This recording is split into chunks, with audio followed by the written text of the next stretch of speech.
Welcome into a special edition of Stacking the Box here with Vernon Davis. Played 14 seasons in the NFL, a two-time Pro Bowler. Vernon, you're working with Smirnoff today. I want you to tell me why you're working with Smirnoff. What about them was appealing to you? Well, let me tell you, I started working with Smirnoff last year for the Super Bowl, and the camaraderie, the synergy was just there, and it was just right. It felt like the best fit I ever had when it comes to a company like this. They do everything the right way. They're just a wonderful company, group of people. And I'm partnering with them for kick off the cocktail coordinator contest at SoFi Stadium on the 8th. It's going to be amazing. What is your favorite cocktail to have with Smirnoff? The Cosmo Catch. Love the Cosmo Cosmo. Catch. It's a great drink. If you never had it, you need to try it. It will change your life. You'll be drinking it everywhere. Okay. All right. Well, listen, speaking of catching things, your old San Francisco 49ers, the receivers are pretty set. The quarterbacks, maybe not so much. Jimmy Garoppolo got restructured. He is back, at least for the time being, in San Francisco, has that no trade clause. Trey Lance is a starter. Do you think the whole situation puts more pressure on Trey Lance? Well, I think pressure is a good thing. If a young guy like Trey Lance can come in and understand the essence of pressure and what it does for you, I think he'll do really, really well, knowing that his back is up against the ropes, so to speak. And I think that's a wonderful thing. And seeing Trey Lance, I was at the practice about a month ago, maybe a month and a half ago in San Jose, and I mean, he looked amazing. He looked really poised. He looked like he was ready to go. He's very confident. And I truly believe that this could be his year. If you're in that locker room, and look, you've been in locker rooms where there's been questions about who's going to start a quarterback and which guy are you going to go with, would you feel like, hey, Trey's a guy, we gave up all these first round picks, he's who we need to go with moving forward? Or would you feel like, look, maybe Jimmy doesn't have the ceiling that Trey Lance might have, but we've been to two of the three last NFC title games. We've been to a Super Bowl. We were very close to winning that Super Bowl. How do you think you'd feel if you were in the room? Well, I feel like so football, any sport is all about what can you do for me right now. Guy like Trey Lance, who have all the tangibles that it takes to be a great quarterback in the NFL. He does, right? And it's all about taking a chance. You brought him in for a reason. You drafted him to do his job. We all know what Jimmy Garoppolo can do. Of course, he's showed time after time that he can get it done. But can he be consistent? Can he be consistent enough to take the team back to where they need to be, which is the Super Bowl? We don't know. That's the unknown when it comes to Jimmy Garoppolo. But I'll take my chances on Trey Lance because of his upside. He has much more upside than Jimmy Garoppolo when it comes to running the ball, passing the ball, and doing what he does best, which is making defenders miss. So you were a great tight end in your time. As I mentioned earlier, you played a long time in the NFL. Who are some of your favorite tight ends to watch now? I'm going to have to say my favorite tight end to watch now would probably be George Kittle and Travis Kelce. Obviously, those guys, both prolific in the passing game, different styles of play. I mean, Kittle is a smash mouth guy. Kelce's a guy you can play him anywhere. You can spread him out. You can run a million different routes. You know, with Kelce in particular, I mean, he's going for another 1,000-yard season at the age now of 33 years old. He's done something in that regard nobody's ever done before in terms of stacking those seasons on top of each other. What do you think it is about him specifically, from your vantage point, having played the position, that makes him so special at what he does?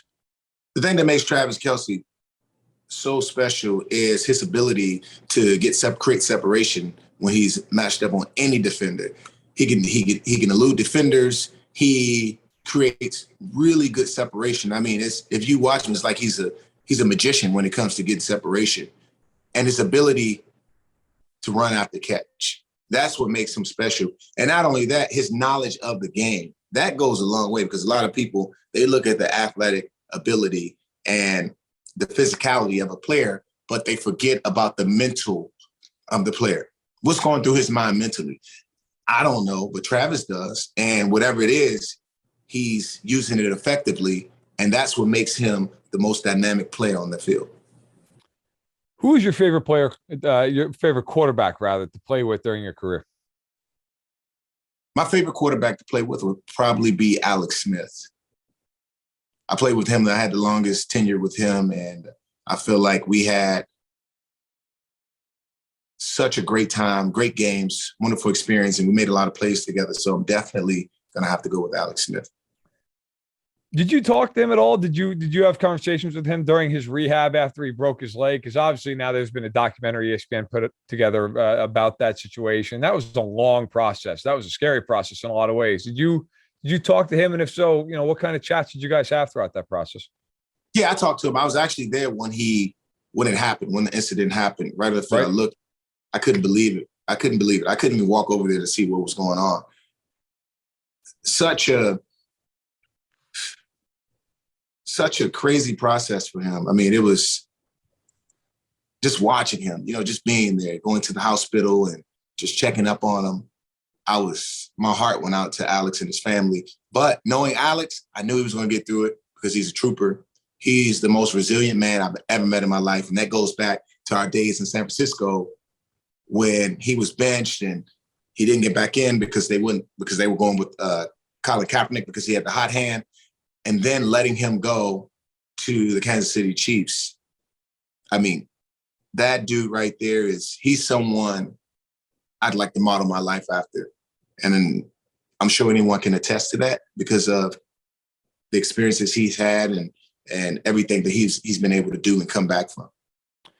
Was it hard on that team? That team where obviously ended up going to the Super Bowl with Kaepernick and falling just short against Baltimore. But was it difficult, being, I guess, as close as you were and are to Alex Smith, knowing that, Kaepernick can do some things certainly that Alex Smith can't do. But Smith also had that track record, especially since Harbaugh had gotten there of, hey, wins a ton of games, we're having a lot of success. Was it bittersweet for you? I mean, what were your emotions as you're going through that and Alex is sitting on the sideline as you guys are going forward? Yeah, Alex, he was well respected on the team. Everyone loved Alex not only because of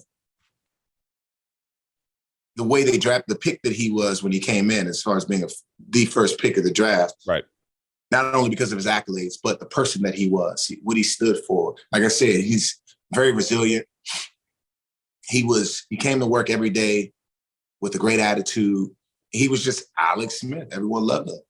But there was nothing I could do. There was nothing anyone else could do on the team. We understood that it was a business, and whatever Coach Harbaugh went with, we had to go with. So we rallied behind Kaepernick and not really thinking too much in it because at the end of the day, it is a business, and we have to understand that because we knew that Alex was going to be okay, especially if he got another shot and knew he was going to get another shot, and he did.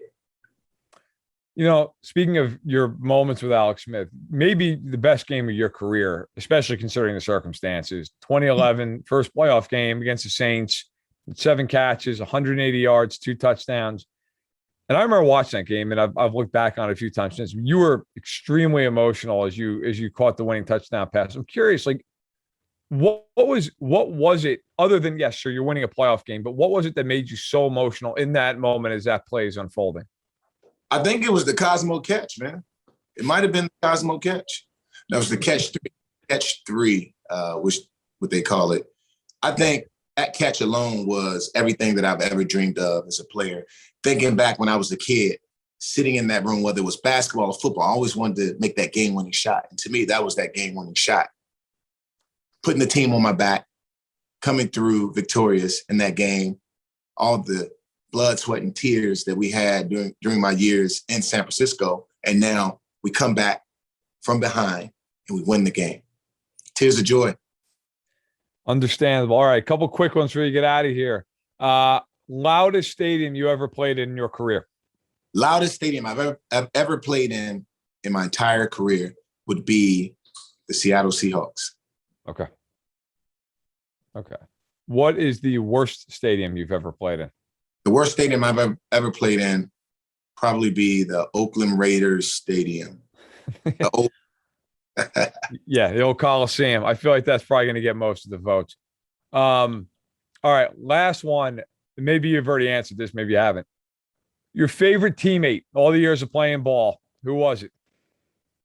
My favorite teammate all the years of playing ball. Pro ball, NFL ball.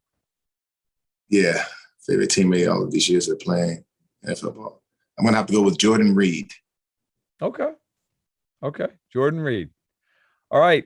Vernon Davis here on Stacking the Box, working with Smirnoff. Vernon, thanks so much. Really appreciate it. Best of luck with the campaign here as you get toward the 2022 season. Thank you. I appreciate you.